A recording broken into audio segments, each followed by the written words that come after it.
Казахская народная сказка. 40 сыновей Ауез-хана. В старину жил хан по имени Ауез. Было у него 40 сыновей. Мечтал хан встретить такого человека, у которого было бы 40 дочерей, и которые могли быть невестами его сыновьям. И вот однажды он узнал, что есть такой человек, у которого 40 дочерей. Послал хан к нему своих людей. Приехали они и стали сватать дочерей этого человека за 40 сыновей Ауез-хана. Отец девушек сказал людям хана: «Я отдам своих дочерей сыновьям хана без колыма. Но пусть хан проложит прямую дорогу от моего дома до своего дворца. Пусть он по обеим сторонам этой дороги разведет цветущие сады с ручьями, фонтанами и арыками. И пусть в этих садах всегда поют соловьи. И все это он должен сделать за 1 год». Вернулись люди и рассказали все хану. Выслушал повелитель слуг своих и сказал: «Хорошо». Вызвал хан к себе всех сыновей, при себе оставил только младшего сына, а остальных 39 сыновей и много слуг отправил строить дорогу и сады. Долго трудились они, но дороги все не было, не расцветали и сады. Тогда младший сын заявил хану: «Отец, отпусти меня к братьям. Я построю эту дорогу и рассажу сады». «Где тебе, милый, одному сделать, когда все 39 твоих братьев не смогли этого сделать?» — сказал хан. Младший сын не отставал от отца, и хан согласился. По дороге младший сын хана встретил старца в белой одежде. Сын хана низко поклонился ему, спросил: «Куда и зачем идешь ты?» Сын хана все рассказал старцу. Тогда тот сказал ему: «Я помогу тебе». Потом старик задумался, помолчал немного и сказал: «Закрой глаза, мой мальчик». Сын хана повиновался. Потом старец велел ему открыть глаза, и сын хана увидел: прямая дорога идет от дома того человека, у которого 40 дочерей, ко дворцу хана. По обеим сторонам ее цветущие сады, а в них журчат ручьи, бьют фонтаны, поют соловьи. И слышит сын хана голос старика: «Возвращайся, милый, домой. К невесте своей не спеши, а братья твои пусть едут. Когда они будут возвращаться, подымется сильный буран, им трудно будет ехать. Тогда предстанет перед ними большой красивый дом. Скажи им, чтобы они не останавливались в этом доме». Проговорил это старец и исчез. Вернулся сын хана домой. Братья спросили его: «С чем вернулся?» Он ответил им: «Я работу закончил». Хан снова оставил при себе младшего сына, а остальных отправил за невестами. Младший рассказал братьям о завете старца. Приехали братья к своим невестам, пожили у них несколько месяцев и, наконец, повезли их к себе домой. Дорогой их застиг буран. Все продрогли и устали. Вдруг перед ними вырастает большой дом. Они вспомнили завет старца, не вошли в него, а проехали мимо. Но сопровождавшая их свита не знала об этом завете и вошла в дом. Тогда и те, которые проехали мимо, вернулись и вошли погреться. В доме лежал дракон. Он сказал вошедшим: «Я вас всех проглочу.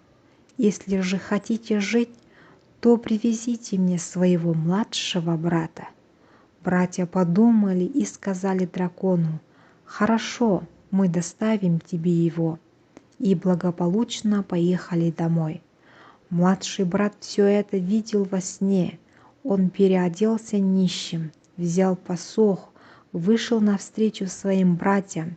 Они не узнали его и, не обратив никакого внимания, проехали мимо.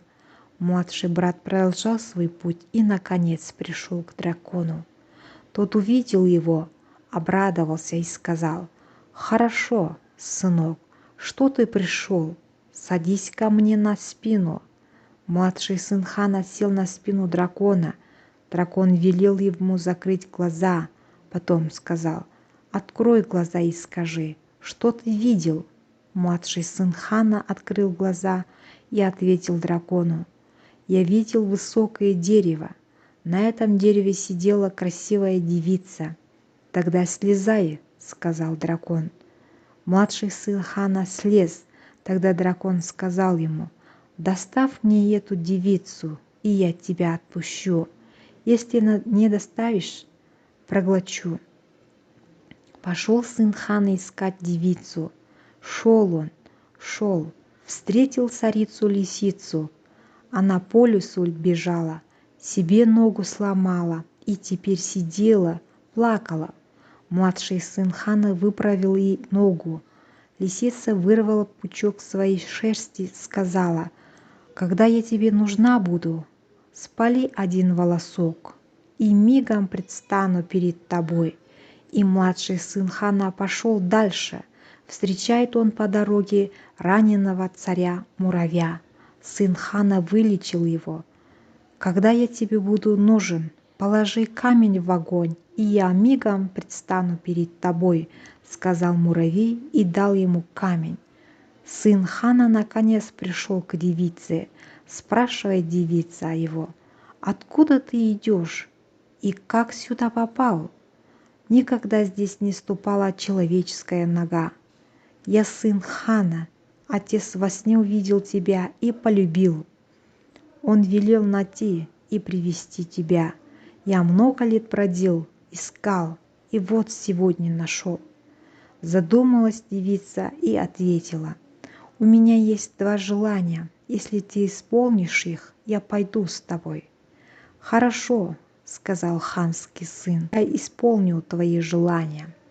Тогда девица сказала: «У меня есть две лисицы, ты слови их. Я высыплю в песок 2 мешка пшеницы, ты ее собери, чтобы ни одного зерна не оставалось в песке». И она выпустила 2 лисиц и рассыпала в песок 2 мешка пшеницы.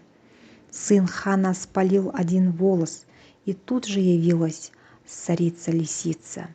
Она сейчас же поймала 2 лисиц. Потом сын хана положил в огонь свой камень, и тут же явился царь-муравей. Сын хана попросил, чтобы муравей собрал ему зерна пшеницы. Муравьи мигом собрали все зерна.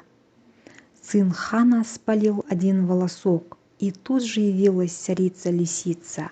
Она сейчас же поймала 2 лисиц. Потом сын хана положил в огонь свой камень, и тут же явился царь-муравей. Сын хана попросил, чтобы муравей собрал ему зерна пшеницы. Муравьи мигом собрали все зерна, и 2 мешка были наполнены, и 2 мешка были наполнены пшеницей. И девица пошла с сыном хана. Они шли несколько дней. По дороге сын хана рассказал девице всю правду, и девица на это сказала ему: «Я раньше это знала, но пошла с тобой по своей воле. Теперь надо спасаться от дракона». «А как спастись?» — спросил сын хана. «А вот так», — ответила девица. Ты к дракону придешь на день раньше и скажешь, что девица идет, что она уже в дороге. Когда он выйдет во двор и начнет от радости шипеть, ты открой его сундук. Там сидят 2 голубя, ты их убей, тогда дракон тут же умрет». «Привез девицу?» — спросил дракон, когда сын хана вошел к нему. «Да», — сказал сын хана, — «она скоро будет здесь». Дракон вышел во двор, зашипел от радости. В это время сын хана открыл сундук и убил голубей. Дракон тут же и сдох. И привел сын хана красавицу домой, женился на ней и на первой своей невесте и стал жить счастливый и богатый.